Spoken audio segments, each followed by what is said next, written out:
नमस्कार मित्रांनो, MX मराठी न्यूजच्या आणखी एका अत्यंत विशेष आणि खळबळजनक व्हिडिओमध्ये तुम्हा सर्वांचे पुन्हा एकदा मनापासून स्वागत आहे. आज आपण एका अशा विषयावर बोलणार आहोत ज्यानं देशातील 75 लाखांहून अधिक पेन्शनधारकांच्या नजरा पुन्हा एकदा दिल्लीकडे वळवल्या आहेत. EPS 95 पेन्शनधारकांच्या किमान पेन्शन वाढीबाबत देशाच्या सर्वात मोठ्या पंचायत म्हणजेच लोकसभेत पुन्हा एकदा मोठा महासंग्राम पाहायला मिळाला आहे. मित्रांनो, यावेळची खास गोष्ट अशी आहे की पेन्शनधारकांची किमान पेन्शन आता 5,000 रुपये नाही, 7,500 रुपये नाही, तर थेट 9,000 रुपये करण्याची मागणी अधिकृतपणे लोकसभेच्या पटलावर मांडण्यात आली आहे. पेन्शनधारकांच्या हक्कासाठी लोकसभेत आवाज उठवणारे ते खासदार कोण? सरकारनं 9,000 रुपयांच्या या मागणीवर काय उत्तर दिलं? आणि सर्वात महत्त्वाचं म्हणजे 9,000 रुपयांपेक्षा कमी पेन्शन घेणाऱ्या देशातील पेन्शनधारकांची नेमकी संख्या किती आहे? या सर्व प्रश्नांची सविस्तर उत्तरे पुराव्यासह आणि तांत्रिक विश्लेषणासह आज आपण या महाव्हिडिओमध्ये घेणार आहोत. हा व्हिडिओ केवळ बातमी नाही, तर तुमच्या हक्काच्या लढाईचा एक महत्त्वाचा पुरावा आहे. त्यामुळे एकही सेकंद स्किप न करता हा रिपोर्ट शेवटपर्यंत नक्की पहा. लोकसभेतील प्रश्न क्रमांक 1448 आणि 10 फेब्रुवारीची घडामोड. मित्रांनो, जसे की तुम्ही आता स्क्रीनवर पाहू शकता, आम्ही तुम्हाला त्या अधिकृत प्रश्नपत्रिकेचा फोटो दाखवत आहोत. भारत सरकारच्या श्रम आणि रोजगार मंत्रालयाकडे लोकसभेत अंतर्गत प्रश्न क्रमांक 1448 अंतर्गत 9 फेब्रुवारी 2024 रोजी हा ऐतिहासिक मुद्दा उपस्थित करण्यात आला.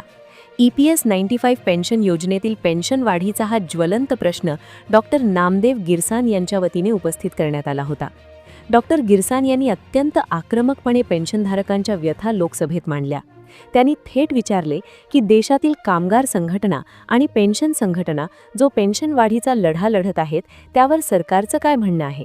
हा प्रश्न विचारण्यामागे एकच उद्देश होता, तो म्हणजे सरकारने यावर आपली भूमिका एकदाची स्पष्ट करावी.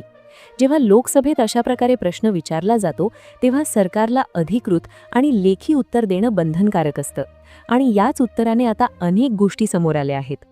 डॉक्टर नामदेव गिरसान यांनी श्रम आणि रोजगार मंत्र्यांना जे 4 प्रश्न विचारले ते प्रत्येक EPS 95 पेन्शनधारकाच्या मनातले प्रश्न आहेत.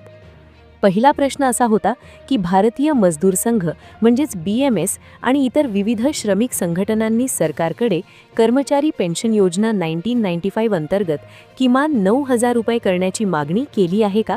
हा प्रश्न महत्त्वाचा आहे कारण 9,000 रुपयांचा आकडा पहिल्यांदाच इतक्या स्पष्टपणे लोकसभेत चर्चेला गेला. दुसरा प्रश्न होता की जर अशी मागणी आली असेल तर त्यावर सरकारने आत्तापर्यंत कोणती ठोस कार्यवाही केली आहे. तिसरा प्रश्न होता की पेन्शनमध्ये ही वाढ नक्की कधीपर्यंत केली जाईल. आणि चौथा सर्वात महत्त्वाचा प्रश्न होता की देशात 9,000 रुपयांपेक्षा कमी पेन्शन घेणाऱ्या EPS 95 पेन्शनधारकांची अधिकृत संख्या किती आहे. या सर्व प्रश्नांनी मंत्रालयाला उत्तर देण्यास भाग पाडले आणि तिथूनच सरकारचा खरा चेहरा समोर आला.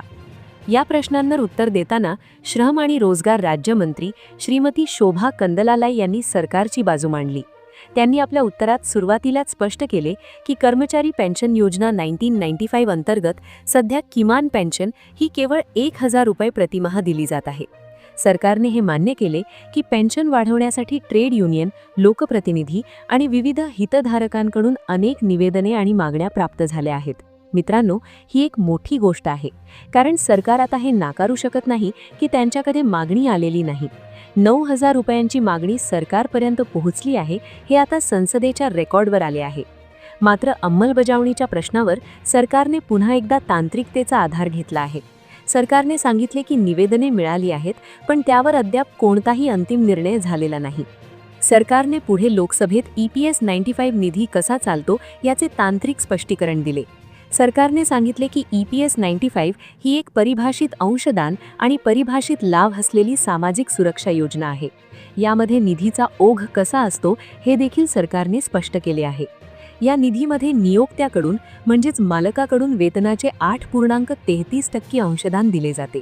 ज्या कर्मचाऱ्यांचा वेतन 15,000 रुपयांपर्यंत मर्यादित आहे त्यांच्यासाठी केंद्र सरकार स्वतः 1.16% अंशदान देते. सरकारचा असा दावा आहे की या मर्यादित निधीतूनच सर्व पेन्शनधारकांना लाभ दिले जातात. सरकारने पुढे असेही म्हटले आहे की किमान 1000 रुपये पेन्शन देण्यासाठी सरकारला दरवर्षी अर्थसंकल्पातून अतिरिक्त निधी म्हणजेच बजेटरी सपोर्ट द्यावा लागतो. म्हणजेच सरकार असा संकेत देत आहे की जर पेन्शन 9000 रुपये करायची असेल तर निधीचा मोठा प्रश्न निर्माण होऊ शकतो. सरकारने आपल्या उत्तरात EPS 1995च्या पॅराग्राफ 32चा उल्लेख केला आहे. या नियमानुसार पेन्शन निधीचे दरवर्षी मूल्यांकन केले जाते. या मूल्यांकनाचा मुख्य उद्देश असा असतो की निधीमध्ये येणारा पैसा म्हणजेच इनफ्लो आणि निधीतून बाहेर जाणारा पैसा म्हणजेच आउटफ्लो यांचा समतोल तपासणे. मंत्रालयाने असे सांगितले की निधी दीर्घकाळ टिकावा यासाठी या मूल्यांकनावर आधारित निर्णय घेतले जातात. सोप्या भाषेत सांगायचे तर सरकार असा तर्क मांडत आहे की जोपर्यंत या वार्षिक मूल्यांकनात निधी शिल्लक असल्याचे दिसत नाही तोपर्यंत पेन्शन वाढ करणे तांत्रिकदृष्ट्या कठीण आहे. मात्र पेन्शन संघटनांचा असा दावा आहे की EPFOकडे पुरेसा निधी उपलब्ध आहे, फक्त सरकारची इच्छाशक्ती कमी पडत आहे. आता आपण त्या मुद्द्याकडे वळूया जो या संपूर्ण लोकसभेच्या चर्चेचा सर्वात महत्त्वाचा केंद्रबिंदू ठरला आहे. डॉक्टर नामदेव गिरसान यांच्या प्रश्नाला उत्तर देताना सरकारने पहिल्यांदाच एक मोठी आकडेवारी जाहीर केली आहे. सरकारने सांगितले की EPS 95 अंतर्गत 9000 रुपयांपेक्षा कमी पेन्शन घेणाऱ्या सक्रिय पेन्शनधारकांची संख्या ही 4,74,270 इतकी आहे. मित्रांनो, ही आकडेवारी पाहिली तर असे लक्षात येते की पेन्शनधारकांचा एक मोठा वर्ग आजही अत्यंत तुटपुंजा पेन्शनवर आपले जीवन जगत आहे. जर 9000 रुपयांची मागणी मान्य झाली तर या 4.25 लाख कुटुंबांचे आयुष्य पूर्णपणे बदलू शकते. मात्र सरकारने ही आकडेवारी दिली असली तरी ती वाढवण्याबाबत कोणतीही कालमर्यादा दिलेली नाही. हेच पेन्शनधारकांसाठी सर्वात मोठे दुःख आहे. मित्रांनो, या संपूर्ण प्रकरणातील सर्वात निराशाजनक बाब म्हणजे पेन्शन वाढ कधी होणार या प्रश्नावर मिळालेले उत्तर. श्रम मंत्रालयाने आपल्या उत्तरात हे कुठेही स्पष्ट केलेले नाही की सरकार पेन्शन वाढवण्यासाठी सध्या काही विशेष पावले उचलत आहे का किंवा पेन्शन वाढीचा निर्णय घेण्यासाठी एखादी समिती नेमली आहे का. उत्तर पुन्हा एकदा तेच रटाळ, तांत्रिक आणि गोल गोल फिरवल्यासारखं वाटतंय जे गेल्या अनेक वर्षांपासून लोकसभेत आणि राज्यसभेत दिले जात आहे. निर्णय प्रक्रियेत आहे, अभ्यास सुरू आहे किंवा निधीच्या उपलब्धतेवर अवलंबून आहे. अशाच प्रकारच्या उत्तरांमुळे पेन्शनधारकांचा संताप आता अनावर होत आहे.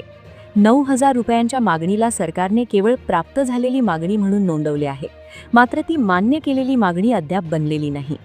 असे असले तरी या संपूर्ण उत्तरामध्ये एक छोटासा सकारात्मक मुद्दा आपण पाहू शकतो. तो म्हणजे सरकारने संसदेच्या पटलावर हे अधिकृतपणे मान्य केले आहे की 9000 रुपयांची मागणी त्यांच्याकडे भारतीय मजदूर संघ आणि इतर संघटनांकडून आलेली आहे. याचा अर्थ असा आहे की आता हा प्रश्न केवळ रस्त्यावरच्या आंदोलनाचा उरलेला नाही तर तो संसदेच्या रेकॉर्डचा भाग बनला आहे. यामुळे भविष्यात जेव्हा कधी पेन्शनवर चर्चा होईल तेव्हा सरकारला 9000 रुपयांच्या या निवेदनाची दखल घ्यावीच लागेल. खासदारांनी विचारलेल्या या प्रश्नांमुळे सरकारवर एक प्रकारचे नैतिक दडपण निर्माण झाले आहे, जे आगामी काळात आंदोलनाला अधिक बळ देऊ शकते.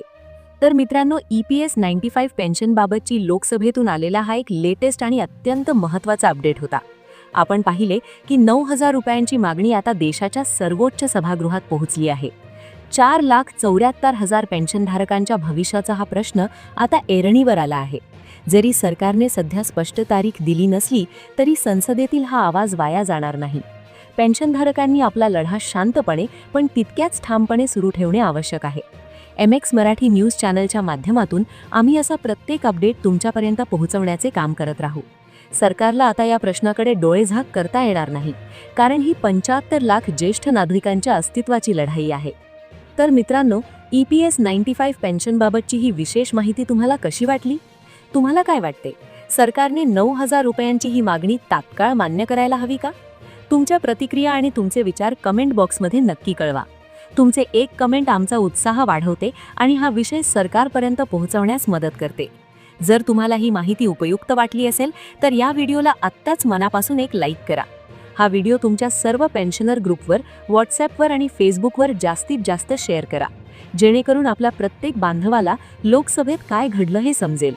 अशाच प्रकारच्या पेन्शन, सरकारी योजना आणि महत्त्वाच्या ब्रेकिंग न्यूजसाठी MX मराठी न्यूज चॅनलला आत्ताच सबस्क्राईब करा आणि बेल आयकॉन दाबायला विसरू नका.